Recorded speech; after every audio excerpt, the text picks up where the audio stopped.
الشيطان الرجيم. بسم الله الرحمن الرحيم. كتب عليكم القتال وهو كره لكم وعسى أن تكرهوا شيئا وهو خير لكم وعسى أن تحبوا شيئا وهو شر لكم والله يعلم وأنتم لا تعلمون. يسألونك عن الشهر الحرام قتال فيه قل قتال فيه كبير وصد عن سبيل الله وكفر به والمسجد الحرام وإخراج أهله منه أكبر عند الله والفتنة أكبر من القتل ولا يزالون يقاتلونكم حتى يردوكم عن دينكم إن استطاعوا ومن يرتد منكم عن دينه فيمت وهو كافر فأولئك حبطت أعمالهم في الدنيا والآخرة وأولئك أصحاب النار هم فيها خالدون. إن الذين آمنوا والذين هاجروا وجاهدوا في سبيل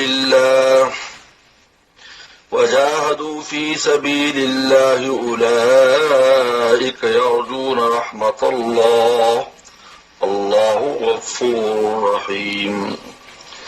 يسألونك عن الخمر والميسر قل فيهما إثم كبير ومنافع للناس وإثمهما أكبر من نفعهما ويسألونك ماذا ينفقون قل العفو كذلك يبين الله لكم الآيات لعلكم تتفكرون. في الدنيا والآخرة. ويسألونك عن اليتامى قل إصلاح لهم خير وإن تخالطوهم فإخوانكم والله يعلم المفسد من المصلح ولو شاء الله لأعنتكم إن الله عزيز حكيم. ولا تنكحوا المشركات حتى يؤمن ولأمة مؤمنة خير من مشركة ولو أعجبتكم ولا تنكحوا المشركين حتى يؤمنوا ولعبد مؤمن خير من مشرك ولو أعجبكم أولئك يدعون إلى النار والله يدعو إلى الجنة والمغفرة بإذنه ويبين آياته للناس لعلهم يتذكرون. صدق اللہ مولانا العظیم. اللہ تعالیٰ نے انفاق فی سبیل اللہ کے بعد اب جان کے ذریعے جہاد کے بارے میں بیان فرماتے ہیں. کتب علیکم القتال، تم پر جہاد فرض کیا گیا. جانی جہاد جان کے ساتھ جہاد تم پر فرض کر دیا گیا. وہ کرہ لکم، وہ تمہیں برا لگتا ہے. جان سے جہاد کرنا آسان کام نہیں ہے. کہا کہ تمہیں برا لگتا ہے. اور آسان تکرو شیئن، اور بس اوقات ایک چیز کو تم ناپسند کرتے ہو وہ خیر لکم، وہی تمہارے لیے بہتر. ناپسند کرتے وہی بہتر ہے. جہاد جب اپنی جان سے جانا اور جان لگانا اور پھر لوٹ کے بھی آنا تمہیں بہت برا لگتا ہے، لیکن اس میں بہت بڑی خیر ہے. دنیاوی خیر یہ ہے تمہارے دشمنوں کا قلع کما اس کے ذریعے ہوتا ہے، دشمنوں پر روب طاری ہوتا ہے، حکومتیں قائم ہوتی ہیں، اسلامی حکومتیں اس سے قائم ہوتی ہیں، جس سے دنیاوی جاہ بھی ہاتھ آتی ہے. دنیاوی طور پر مملکتیں اسلام کے مطابق چلانے کا موقع ملتا ہے. ہمارا غنیمت بھی ہاتھ آتا ہے. دنیاوی منافع اور آخرت سے بہت منافع ہیں. عادتیں ہیں یا غازی حاجی کا بھی بہت اجر، قیامت تک اس کے اعمال بڑھتے رہتے ہیں، اور شہید کا بھی بہت بڑا اجر. ان تحبوا شیئا، اور بس اوقات ایک چیز تم پسند کرتے ہو شر لکم، تمہارے لیے بری ہو. جہاد نہ کرنا اچھا لگتا ہے، گھر بار میں رہیں، کاروبار میں رہیں، سب چلتا رہے. نہ جان لگانی پڑے نہ مال بظاہر تو اچھا لگتا ہے، لیکن یہ بہت برا ہے. ساری دنیا تمہیں پلیٹ میں رکھ کے کھا جائے گی جیسے آج ہو رہا ہے. پورا عالم تم پر ٹوٹ پڑے گا، جیسے حدیث شریف میں آتا ہے کہ جس طرح بھوکے کھانے پہ ٹوٹتے ہیں اس طرح کفر تم پر ٹوٹ پڑے گا. صحابہ نے کہا کہ ہم تعداد میں کم ہوں گے، کہ تعداد میں بہت ہوں گے. کہا کہ پھر کہا کہ تم دنیا سے محبت کرو گے اور موت سے ڈرو گے.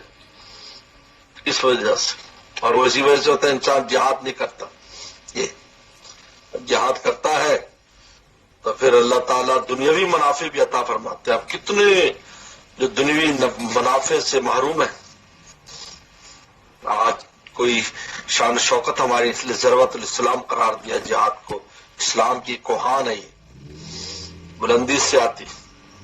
واللہ یعلم انتم لا تعلمون، اللہ جانتے ہیں. واللہ یعلم انتم لا تعلمون، تم نہیں جانتے. اس کے بعد یہ اگلی جو آیات آ رہی ہیں ان کا شان نزول یہ ہے. حضرت عبداللہ بن جحش رضی اللہ تعالیٰ کو پیغمبر السلام نے، حضور صلی اللہ علیہ وسلم کی برادر نسبتی ہیں، حضرت زینب بنت جحش کے بھائی ہیں. ان کو آپ نے خط دیا کہ جاؤ اور اس خط کو نجد کی طرف 2 دن سفر کرنے بعد خط کو کھولنا اور اس میں پڑھنا، جو میرا حکم اس پر عمل کرو. لیکن ساتھیوں کو جو ساتھ جا رہے ہیں آپ بتا دینا کہ یہ حکم ہے، اگر کوئی جانا چاہے ساتھ تو چلا جائے، اگر کوئی نہ جانا چاہے تو اس کو واپس بھیج دینا. تو صحابہ اکرام کی جماعت وہاں چلی گئی اور جانے کے بعد انہوں نے وہ خط کو کھول کر سنایا تو اس میں یہ حکم تھا کہ مقام نخلا میں چلے جاؤ، یہ طائف اور مکہ کے درمیان ہے. وہاں جا کر ان کفار کی جو مشاغل ہے اور کفار کی ایکٹیویٹیز ہے اس پر نظر رکھو، اور لڑنے پھرنے کا کوئی موقع آئے تو اس سے بھی گریز نہ کرنا. تو صحابہ سے پوچھا، عبداللہ بن جحش رضی اللہ عنہ نے بھی جو جانا چاہتا ہے وہ چلے، جو نہیں جانا چاہتا انہوں نے کہا کہ نہیں ہم سب تیار ہیں. وہ تو شاید 12 آدمی تھے. یہ حضرات گئے تھے نجد کی طرف، یعنی رسول اللہ نجد بھیجا. نجد مخالف سمت پر ہے. یہ سیکورٹی اور یعنی اخفاء آج کل کی جو پالیسیاں بنتی ہیں وہ سلو زمانے میں، یعنی جانا تو ادھر تھا مکہ کی جانب، بھیج دیا ریاض کی جانب کہ وہاں 2 دن جاؤ سفر کر کے. کیونکہ مدینہ شریف میں منافقین بھی ہوتے تھے جو خبریں رہتے تھے، یہودی بھی ہوتے تھے، تو وہ ادھر گئے تو انہیں سمجھا ادھر کسی کام کے لیے بھیجا ہے.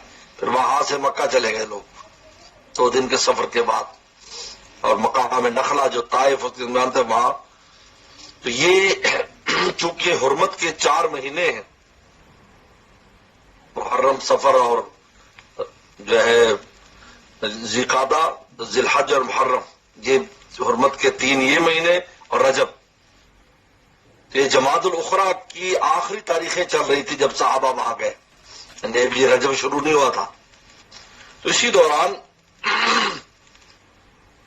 وہاں لڑائی ہو گئی.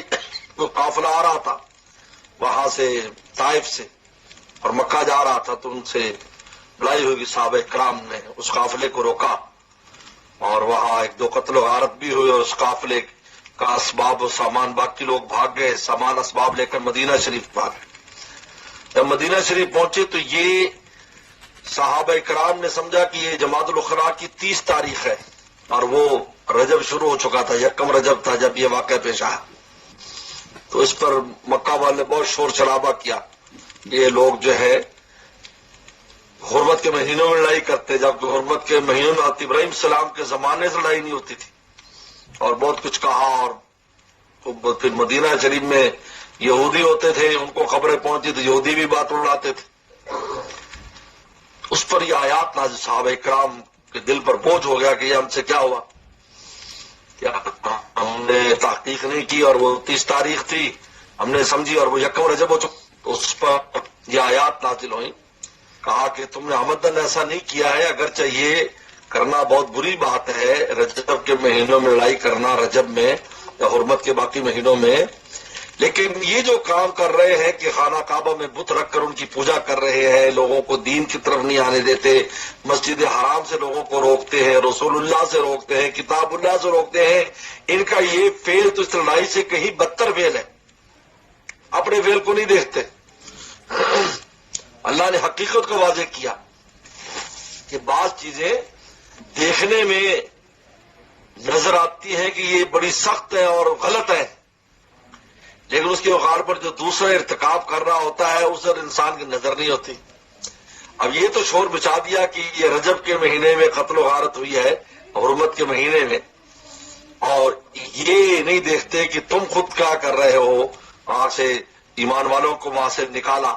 نہ عقل اس کو تسلیم کرتی ہے کہ کوئی گھر بار والا ہو، صرف اس کے دینی نظریات کی اس کو وہاں سے نکال دیا جائے، اور وہ نظریات بھی وہ جو سچے نظریات ہیں جو ابراہیم صلی اللہ علیہ وسلم کے زمانے سے آ رہے دین اسلام، تو اس پر اللہ تعالی تنبیہ کی اور صحابہ کرام کا دل کے بوجھ کو دور کر دیا کہ کچھ ایسا دل میں بوجھ لانے کی ضرورت نہیں ہے۔ حرمت کے مہینے بھی ہم نے بنائے ہیں، جب ہم ہی تمہیں کہتے ہیں کہ کوئی ایسی بات نہیں، تم نے آمدن تو اول تو کیا نہیں، اور بعد میں یہ منسوخ بھی ہو گیا، اب ایسا کچھ نہیں ہے۔ اگر کوئی حملہ کرے یا کوئی ایسا ہو تو کسی وقت بھی لڑائی کی جا سکتی ہے، شروع میں یہ بات تھی، یہ بھی منسوخ ہو گئی۔ اب کسی وقت بھی جہاد پورے سال رہ سکتا ہے، اس لیے اس میں اب کوئی کمی، کوئی جو ہے اب قدغن نہیں ہے، کوئی قباحت نہیں ہے۔ تو یسألونک عن الشہر الحرام قتال فی، صحابہ پوچھتے ہیں کہ شہر حرام میں قتال کیا حکم ہے؟ تو چونکہ انہوں نے آمدن نہیں کیا تھا تو اس لیے وہ اول تو وہ ان پر کوئی گناہ نہیں ہے، جو انسان بھول چوک میں ہوا۔ قل قتال فی کبیر، کہہ دیجیے اس میں قتال کرنا بہت بڑا گناہ ہے، لیکن وصد عن سبیل اللہ، اور روکنا اللہ کے راستے سے، وہ کفر بھی، اور اللہ کا کفر کرنا، والمسجد الحرام، اور روکنا مسجد حرام سے۔ مسجد حرام کا تعلق صدن سے ہے، صد عن سبیل اللہ والمسجد الحرام، روکنا مسجد حرام سے اور اللہ کے راستے سے، وہ کفر بھی، اللہ کا کفر کرنا، وہ اخراج اہلہ منہ، اور مکہ کے رہنے والوں کو، مسجد حرام کے رہنے والوں کو وہاں سے نکالنا، اکبر عند اللہ، یہ قتال سے بھی بڑا گناہ ہے اللہ کے۔ سب کو نکال دیا بیچاروں، کوئی اپنے ساتھ کچھ لے کے نہیں گئے۔ والفتنہ اکبر من القتل، فتنہ قتل سے بھی زیادہ بڑا اور بری چیز ہے فتنہ، کفر، شرک، یہ سب فتنہ ہے۔ اس لیے فتنہ بہت خطرناک ہے، قتل سے بھی خطرناک، اس لیے انسان فتنے سے بچے۔ رسول اللہ نے دعا، اللہم انی اعوذ بک من الفتن ما ظاہر منہا وما بطن، اللہ جو فتنے ظاہری باطنی میں ان سے پناہ مانگتا ہوں۔ یاد رکھو فتنہ اتنا خطرناک ہے کیونکہ فتنہ انسان کو کہیں کا نہیں چھوڑتا، نہ دین کا چھوڑتا ہے نہ دنیا کا چھوڑتا ہے۔ یہ فتنہ ایک ایسی چیز ہے، جب بھی کہیں فتنہ ہوگا دین بھی برباد، دنیا بھی برباد، دونوں چیزیں برباد ہو جاتی ہیں۔ اب آگے اللہ تعالیٰ نے پیشن گوئی عجیب دی ہے، وَلَا يَزَالُونَ يُقَاتِلُونَكُمْ، یہ کفار ہمیشہ تم سے لڑتے رہیں گے، حَتَّى يَرُدُّوكُمْ عَنْ دِينِكُمْ، یہاں تک کہ تمہیں تمہارے دین سے واپس لے جائیں، اِنِ اسْتَطَاعُوا، اگر ان میں طاقت ہو۔ اس آیت میں عجیب بشارت ہے کہ قیامت تک کفار اس بات کی کوشش کریں گے کہ یہ جو مسلمان ہیں یہ واپس کفر میں واپس چلے جائیں، اس لیے کہ جدی پشتی مسلمان اس زمانے میں تو تھے بھی نہیں، سب جو ہے کفر سے اسلام میں آئے تھے، اور آج بھی ایسا ہوتا ہے، اور ہر نسل کے آباء و اجداد وہ مسلمان نہیں تھے، کون سی نسل جا کر وہ پیچھے چلی گئی، پیچھے سے وہ اسلام میں داخل ہوئی ہے، کسی کی 7ویں، کسی کی 6ٹھی، کسی کی 10ویں، اسی طرح ہے۔ وہ چاہتے ہیں کہ واپس ان کو لے جائے اسی دین کے اندر جس میں ان کے بڑے تھے یا خود تھے۔ ان استطاعوا، اگر ان کی طاقت، ان کا بس چلے، اس میں بشارت دی گئی ہے کہ قیامت تک کوشش کریں گے لیکن ایمان والوں کو واپس نہیں لا سکتے۔ ان استطاعوا، پورا زور لگائیں گے لیکن ایمان والے کفر میں واپس نہیں جائیں گے۔ چنانچہ الحمدللہ عمومی ارتداد آج تک، عمومی ارتداد ایمان والوں میں کبھی نہیں پھیلا کہ ایسا ہو جی پورا شہر کا شہر دوبارہ جی، نعوذ باللہ، ایسا اکا دکا بدقسمتی جن کی ہے ان کی بھی سزا بیان کر دی۔ من یرتد منکم عن دینہ فیمت، لہذا جو تم میں سے مرتد ہو جائے گا اپنے دین سے پھر مر جائے وہ کافرون اور وہ کفر کی حالت میں اولئک حبطت اعمالهم فی الدنیا والآخرہ اس کے اعمال دنیا اور آخرت میں حبط ہو گئے. اولئک اصحاب النار اور یہ دوزخی ہیں. لہذا جو کفر پر مر گیا مرتد ہوا پہلے پھر کفر پر مر گیا دو کام ہوئے پہلے تو ارتداد اور پھر کفر پر مر گیا تو سزائیں بھی دو ملیں گی. ارتداد کی وجہ سے حبطت اعمالهم فی الدنیا والآخرہ دنیا اور آخرت کے اعمال سب ختم دنیاوی اعمال بھی ختم اور دنیاوی جو منافع تھے مسلمان ہونے کی وجہ سب ختم.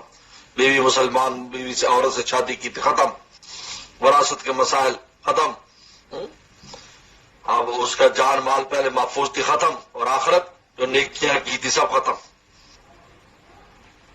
اولئک اصحاب النار یہ دوزخی ہے. اس لیے امام اعظم ابو حنیفہ رحمۃ اللہ علیہ فرماتے ہیں کہ مرتد ہونے کے بعد پھر چاہے دوبارہ مسلمان ہو جائے لیکن پیچھے کوئی چیز دوبارہ ہاتھ نہیں آئے گی نہ آخرت کے اعمال دنیا اب سب پھر سے شروع کرنا پڑے گا اس کو. جو نمازیں پڑھی جو حج کیے جو عمریں سب ختم ابو حنیفہ رحمۃ اللہ فرماتے ہیں. اور اس کی بیوی جو ہے دوبارہ تجدید ایمان بعد دوبارہ تجدید نکاح کرنا ہوگا. اگر اس دوران کوئی وراثت کا مسئلہ ہے تو اس سے محروم اب دوبارہ اس کو مسلمان ہونے کی وجہ سے نہیں دی جائے گی. ابو حنیفہ رحمۃ اللہ علیہ فرماتے ہیں اب واپس نہیں آئے گا کیونکہ دو کاموں پر دو جزا ہے. ارتداد پر حبطت اعمالهم ایمان حبط ہو گئے اور وہ کافرون پر اولئک اصحاب النار ہمیشہ کے دوزخ میں چلے گئے ہم فیہا خالدون. نہیں اگرچہ بعض ائمہ کا نظریہ یہ ہے کہ دوبارہ مسلمان ہونے کے بعد دوبارہ اس کی نیکیاں وغیرہ سب واپس آ جائیں گی لیکن ابو حنیفہ رحمۃ اللہ فرماتے ایسا نہیں ہے. ارتداد ہر چیز کو ختم کر دیتا ہے. حبط اعمال ہو گیا دنیاوی طور پر بھی اخروی طور پر بھی.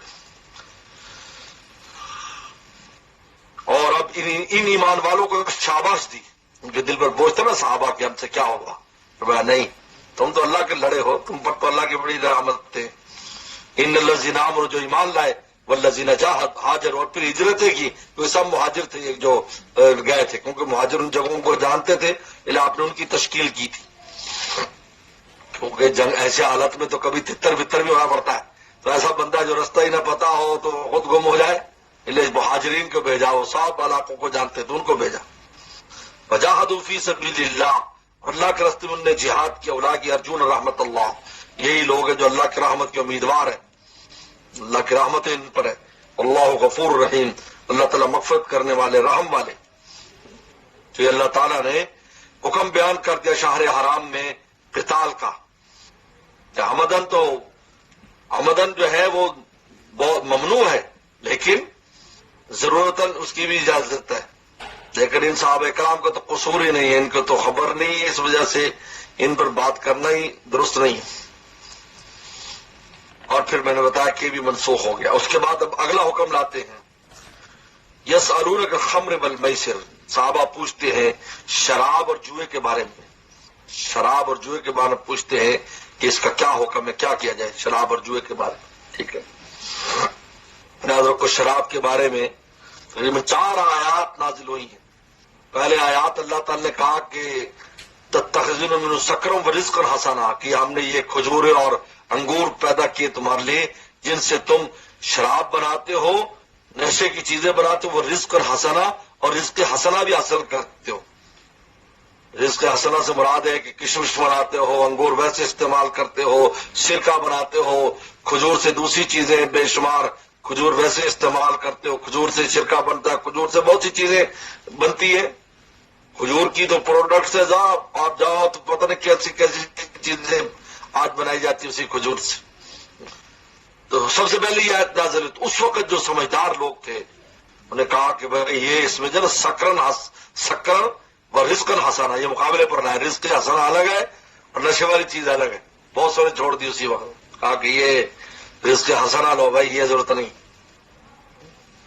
پھر یہ آیت نازل ہوئی جو یہاں پر آ رہی.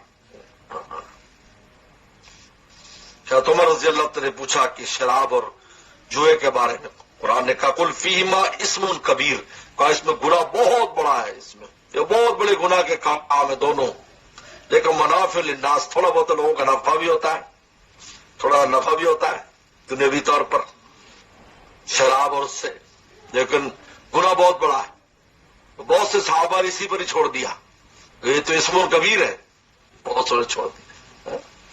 تیسرا پھر نماز کی تیسری آیت آئی، جب حالت نماز میں حضرت عبد الرحمن ابن عوف نے نماز پڑھائی تو اس میں غلطی کر دی، وہ تھوڑی شراب پی ہوئی تھی انہوں نے، تو قرآن نے کہا نماز جو ہے نماز کے قریب لا تقربوا الصلاۃ وانتم سکارى، حالت نشے میں نماز کے قریب نہ جانا، تو بہت سے صحابہ نے اس وقت چھوڑ دی، کیونکہ اسلام آ رہا ہے تو تدریجن اس کو نکالا ہے، تدریجن یہ۔ اس کے بعد پھر ایک جگہ پر انصاری لوگ پی رہے تھے تو ان میں لڑائی ہو گئی، حضرت عمر اللہ تعالیٰ نے عرض کیا، یعنی جو بڑے صحابہ تھے یہ پوچھتے ہی رہتے تھے، دعائیں کراتے رہتے تھے کہ اللہ کے نبی کچھ اس کے بارے میں کچھ کیجئے کچھ کیجئے۔ اب آیات نازل ہو گئی، انما الخمر والمیسر والانصاب والازلام رجس من عمل الشیطان فاجتنبوہ، بالکل حرام کر دی گئی، اور مدینہ شریف کی گلی کوچوں کے اندر شراب بہ رہی تھی۔ تو یہ دوسری آیت ہے، لہٰذا یہ منسوخ ہے ساری آئی، یہ سب احکام منسوخ ہو گئے۔ پھر قل فیہما اسم کبیر ومنافع للناس واسمہما اکبر من نفعہما، اور اس کا گناہ اس کے نفع سے زیادہ ہے، لہٰذا نفع کو نہ دیکھو کہ تمہیں تھوڑا بہت نفع حاصل ہوتا ہے، لیکن اس کا گناہ بہت زیادہ ہے۔ میسر مال کھا جاتا ہے اور خمر عقل کھا جاتی، خمر کا معنی ڈھانپ لینا، مخامرہ، تو عقل کو ڈھانپ لیتی۔ اور اسلام میں عجیب بات ہے، اللہ تعالیٰ نے اسلام میں اللہ چاہتے ہیں کہ ایک لمحے کے لیے بھی میری اور آپ کی عقل معروف نہ ہو، کیونکہ عقل ہی وہ ہے جو اللہ تعالیٰ کو پہچانتی ہے اور شریعت پر عمل کراتی ہے۔ اگر یہ عقل معروف ہو جائے تو پھر کچھ بھی نہیں ہے، اور ہمیں سارا کچھ اس عمل کی وجہ سے ملتا ہے۔ الذین آمنوا وعملوا الصالحات، ایمان تو دل میں آ گیا ایک ہی دفعہ، لیکن عامل الصالحات ہمیشہ چلتا رہتا ہے، اور اس کا تعلق عقل کے ساتھ ہے۔ آپ سمجھیں گے تبھی پتہ ہے یہ کرنا یہ نہیں کرنا، امر نہیں جو ہے اس کا تعلق عقل کے ساتھ، ایک لمحے کے لیے نہیں چاہتے کوئی ایسا کام کرو جس سے تمہاری عقل کو کچھ ہو۔ لہذا اگر طبی طور پر اللہ ایسا بیمار ہو جائے کہ اس کی 6 نمازیں اس کی جو ہے وہ ایسی چلی جائیں تو ان کی پھر قضا بھی نہیں ہے، بے ہوش ہو گیا پتہ نہیں چلا، سب معافی، اللہ تعالیٰ معافی کر دیتے ہیں کہ بھائی یہ اس قابل نہیں تھا کہ اس کو مکلف بنایا جائے، اس پر ایسی بیماری آ گئی۔ اور میسر جو ہے جوا بھی مال، کسی کا نہ حق مال کھایا جاتا ہے۔ 4 آدمی اگر تک خوشی خوشی کرتے ہیں، بظاہر خوشی خوشی کرتے ہیں، لیکن کوئی آدمی بے وقوفی میں خوشی خوشی کوئی بھی کام کرے تو عقل مند روکتا ہے کہ بھائی یہ کیا کر رہا ہے، اس میں خوش ہونے دے تو نقصان ہو گیا تیرا۔ 10 بندوں نے مل کر کہا جی ملاؤ اور ایک لے گیا سارے پیسے، یہ جوا ہے۔ وَيَسْأَلُونَكَ مَاذَا يُنْفِقُونَ، پوچھتے ہم کیا خرچ کریں۔ دیکھو یہ سوال پہلے بھی گزرا، کیا خرچ کریں۔ اللہ نے کہا کیا خرچ کرنے کی اہمیت نہیں، کہاں خرچ کریں یہ تو یہ اہم ہے، لہذا والدین پر۔ اب اللہ تعالیٰ دوبارہ اس سوال کو لاتے ہیں کیا خرچ کریں، تو عجیب قرآن مجید نے کہا کہ نفلی صدقات میں، نفلی چیزوں میں پہلے اپنی ذاتی ضروریات کو مقدم کرو، پھر اس کے بعد اللہ کے راستے میں خرچ کرو۔ یہ عام لوگوں کو حکم ہے، ہاں جو خاص ہوں ابو بکر صدیق رضی اللہ عنہ جیسے ان شاک کا حکم الگ ہے جو سارا مال ہی دے دیں، سمجھے نہیں، اللہ رسول کو چھوڑا ہے، وہ ان کے لیے اور حکم ہے۔ موسیٰ آداب دانا دیگرن، موسیٰ آداب دانا دیگرن، سوختہ جانا روانہ دیگرن، جن کی جانیں اللہ کی عشق میں جو ہے خوش جو ہے وہ جل گئی، ان کا حکم اور ہے، عقل والوں کا حکم اور ہے۔ لہٰذا اللہ نے فرمایا کہ قل العفو، کہہ دیجئے زائد مال خرچ کرو، یعنی کہ سارا دے دو بعد میں پچھتاؤ یا بال بچوں اور خود کو تکلیف ہو، اس لیے اس طرح سارا دینے کی اجازت نہیں ہے۔ اگر انسان زائد اپنی ضروریات کو مقدم کرے، بال بچوں کی ضروریات کو مقدم کرے، پھر خرچ کرے۔ اب جو فرض واجب ہے وہ تو کرنا ہی کرنا ہے، اس کے اندر تو کوئی رکاوٹ نہیں ہے، اس میں کوئی سوچنے کی اجازت نہیں ہے کہ زائد کرے، زائد ہو تو زکوٰۃ دے، ایسا نہیں ہے۔ زیور کہ جی زیور ہے جی پیسے نہیں ہے کیسے زکوٰۃ، زیور بیچ دو نا اس میں سے زکوٰۃ کی اعتبار سے تو دے دو، یا پھر اس کو اتنا نیچے لے آؤ کہ اس پر زکوٰۃ نہ ہے، وہ 15-20 تولہ بھی سنبھال کے رکھنا ہے جی، نقد پیسے نہیں ہے، نقد پیسے نہ ہو تو یہ بھی تو نقد ہی ہے، سونا بھی تو نقد ہے۔ خلاف زائد خرچ کرو، زائد اپنی ضروریات دیکھ کر پھر اللہ کے راستے میں دو۔ یہ نفلی چیزوں کے بارے میں۔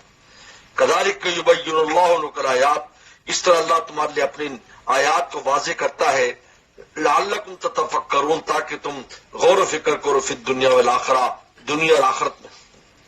وَيَسْأَلُونَكَ عَنِ الْيَتَامَى، اب یتیموں کے بارے میں پوچھتے ہیں، کیونکہ اس زمانے میں جو جہاد تھا، جہاد میں شہادتیں ہوتی تھی تو ان کے بچے عزیز و اقارب پالتے تھے، کوئی یتیم سینٹر تو ہوتے نہیں تھے، بھائی شہید ہو گیا تو اس کے بچے جو ہے دوسرے بھائی کے گھر ہے، کوئی چاچے کے گھر ہے، کوئی مامے کے گھر ہے، تو اب ان بچوں کا مال بھی ہوتا تھا، کیونکہ جائیداد والے بھی ہوتے تھے، ان کی جائیدادیں بھی ہوتی تھیں۔ اب وہ بچے چھوٹے چھوٹے کیا کریں، ان کے لیے الگ نظام کریں، ان کے پیسے میں سے خرچ کا، تو بڑا مشکل کام ہے۔ اور اگر ملا کر کریں، بس اکٹھا کھانا پکائیں، اکٹھے اس سے فائدہ حاصل کریں، تو ہو سکتا ہے ہم زیادہ کھا جائیں پالنے والے ان بچوں سے، تو کیا کرتے ہیں، بہت پریشان۔ تو اللہ تعالیٰ نے فرمایا پریشان ہونے کی ضرورت نہیں ہے، اللہ تمہاری نیتیں دیکھتا ہے، اگر تمہاری نیت ان کی اصلاح ہے، تمہاری نیت اس سے ان کے ساتھ خیر خواہی ہے، ہمدردی ہے، پھر اگر تم زیادہ بھی کھا جاؤ گے تو کوئی بات نہیں، یہ تمہارے بھائی ہیں، بھائی دو بھائی اگر اکٹھے رہتے ہو، مشترکہ کھاتا ہو، اور ایک زیادہ کھا جائے کم کھا جائے تو کوئی ایسی اعتراض کی بات نہیں ہوتی، نہیں، لیکن اگر نیت ہی خراب ہو کہ بس یتیم کے مال کھاتے رہیں اور اپنا بچاتے رہیں، تو اللہ تعالیٰ اس کو جانتے ہیں، یہ اصل بات ہے۔ یہ نہیں ہے کہ ظاہری طور پر تم کیا کر رہے ہو، اللہ تعالیٰ دیکھتے کہ تمہاری نیت کیا ہے۔ راجب بات جو ایسے ہوتے ہیں جی یتیم کا مال کھاتے رہتے ہیں، کہ جی یتیم پر خرچ کر رہے ہیں، روز میں سے کھا رہے ہیں اور اپنا خرچ نہیں کرتے۔ اللہ تعالیٰ فرمایا پوچھتے یتیموں کے بارے میں، قل کہہ دیجیے اصلاح لہم خیر، ان کی اصلاح جو ہے نا وہ خیر ہے، اللہ کو پسند ہے، ان کی اصلاح مقصود ہو، ان کے مال کو بچانا بھی ہے، مال میں تجارت بھی کرنا ہے، مال کو طریقے سے خرچ کرنا ہے تاکہ بڑے ہوں تو ان کے ہاتھ کچھ پیسے آ جائیں تاکہ اپنا کام آگے چلا سکیں۔ وَإِن تُخَالِطُوهُمْ، اور اگر تم ان کو ملا لو گے، کھانے پینے میں ان میں شریک کر لو گے، فَإِخْوَانُكُمْ، تو تمہارے بھائی ہیں، بھائی مل کر رہتے ہیں۔ وَاللَّهُ يَعْلَمُ مُفْسِدَ مِنَ الْمُصْلِحِ، اللہ جانتا ہے جو مفسد ہے اور کون مصلح، اللہ جانتا ہے خوب مصلح اور مفسد کون ہے۔ وَلَوْ شَاءَ اللَّهُ، اگر اللہ چاہتے لَأَعَانَتَكُمْ، تو تمہیں مشقت میں ڈال دیتے، ایک ایک پائی الگ الگ کرو، ایک ایک، لیکن اللہ تعالیٰ نے اجازت دے دی، لیکن اپنی نیتیں تمہاری صحیح ہونی چاہیے۔ ان اللہ عزیز الحکیم، اللہ زبردست اور حکمت والے۔ اس کے بعد نکاح کے بارے میں حکم آ گیا کہ آپ کوئی کسی کافر کے ساتھ نکاح نہیں ہے، نہ کسی مرد کا نہ کسی عورت کا، کوئی مسلمان کسی مشرک اور کافر عورت سے نکاح نہیں کر سکتا، اور کافر جو ہے کسی کافر مرد مسلمان عورت کے ساتھ نکاح نہیں کر سکتا، بس دونوں حرام کر دیا گیا۔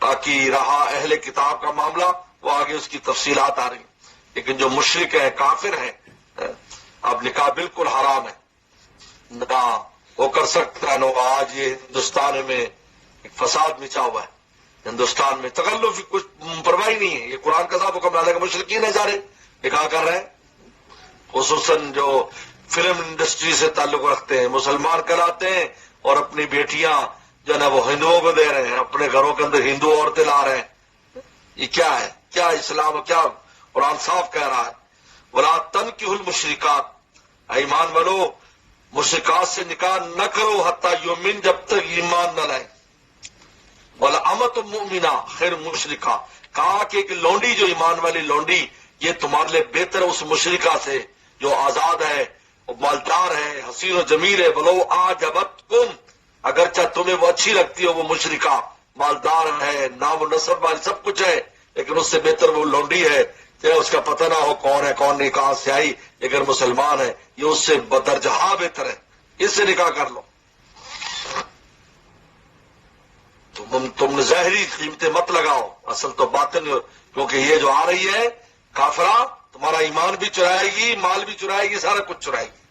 آج ایسا ہوا ہے، بڑے بڑے خاندان اس تھوڑی سی غلطی کی وجہ سے تباہ و برباد ہو گئے، کیونکہ انسان جو نا جو بیوی جو ہوتی ہے جو اس کی وجہ سے بہت سے معاملات اور خصوصاً عرب ریاستوں میں جو نقصانات ہوئے وہ اسی وجہ سے ہوئے کہ کافر عورتوں کے گھروں میں داخل کر لیا انہوں نے. تو اس کا نتیجہ یہ نکلا کہ پورا عرب کی شان و شوکت ختم ہو گئی. ولا تنکحوا المشرکین ولا تنکحوا المشرکین حتی یؤمنوا، اور نکاح نہ کراؤ مشرکین سے جب تک، یعنی اپنی بہنوں کا اپنی بیٹیوں کا نکاح نہ کراؤ مشرکین سے جب تک مومن ایمان نہ لائیں. والعبد خیر مشرک، کہا کہ غلام مومن اس مشرک سے زیادہ بہتر ہے. ولو اعجبکم، اگرچہ مشرک اچھا لگتا ہو، نام و نسب والا ہو، حسب والا ہو، مال والا ہو، اور میں اس کافر سے اگر اپنی بہن بیٹی کسی غلام کو دے دے وہ زیادہ بہتر ہے. اور پھر وجہ بیان کرتے، وجہ کیا ہے؟ اولئک یدعون الی النار، یہ کافر مرد یا عورت دوزخ کی طرف بلاتے ہیں، یہ دوزخ کی طرف بلاتے ہیں، ان کی دعوت دوزخ تک بلانا. واللہ یدعو الی الجنۃ والمغفرۃ باذنہ، اور اللہ بلاتا ہے جنت اور مغفرت کی طرف اپنے حکم سے. یعنی جو مومن ہوگا وہ جنت کی دعوت دے گا. ہر مومن جو ہے وہ آخرت کی بات کرتا ہے، اللہ تعالیٰ کو خوش کرنے کی بات کرتا ہے.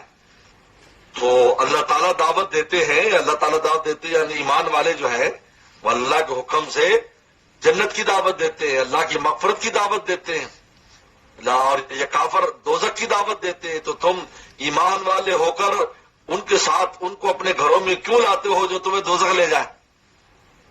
ان کو کیوں نہیں لے کے آتے جو تمہارے جنت میں جانے کا باعث بنے؟ اس لیے اگر حدیث شریف میں آتا ہے کہ اگر مرد جنتی ہوگا تو قیامت کے دن عورت کی کمی بیشی وہ اللہ تعالیٰ جو ہے اس کی بیوی کو اس کے ساتھ جنت میں بھیج دیں گے، کیونکہ اس کو تکلیف ہوگی کہ میں اکیلا جنت، میری بیوی کہاں گئی. بیوی نیک ہوگی تو مرد کو جنت میں لے جائے گی. اس لیے کہتے ہیں انسان پورا کوڑبا جو ہے نا وہ دور نے، کوئی تو اللہ والا ہو، کوئی تو نیک بنے تاکہ دوسروں کو کھائی سکے. ہو والدین نیک ہو گئے تو اولادوں کو لے جائیں گے، اولاد دینے کو تو والدین کو لے جائیں گے. یہ بہانے ہیں بخشش کے آخرت کے اندر. نے فرمایا کہ واللہ یدعو الی الجنۃ والمغفرۃ باذنہ، اللہ تعالیٰ بلاتے ہیں جنت کی طرف اور مغفرت کی طرف اپنے حکم سے. ویبین آیات للناس، اور اپنی آیات کو واضح کرتے ہیں لوگوں کے لیے. لعلہم یتذکرون، تاکہ وہ نصیحت پکڑیں. بالکل واضح بات ہے. اس لیے اللہ نے وجہ بیان کر دی. وجہ یہ ہے، کہاں وہ دوزخ تک بلا رہے ہیں، اب تمہیں جنت کی طرف جانا ہے تو تم خود سوچو کہ تمہارا ان کا ساتھ کیسے بن سکتا ہے. کیسے آیات اور احکام کو واضح کر دیا. لعلہم یتذکرون، تاکہ وہ لوگ نصیحت پکڑیں. صدق اللہ مولانا. بس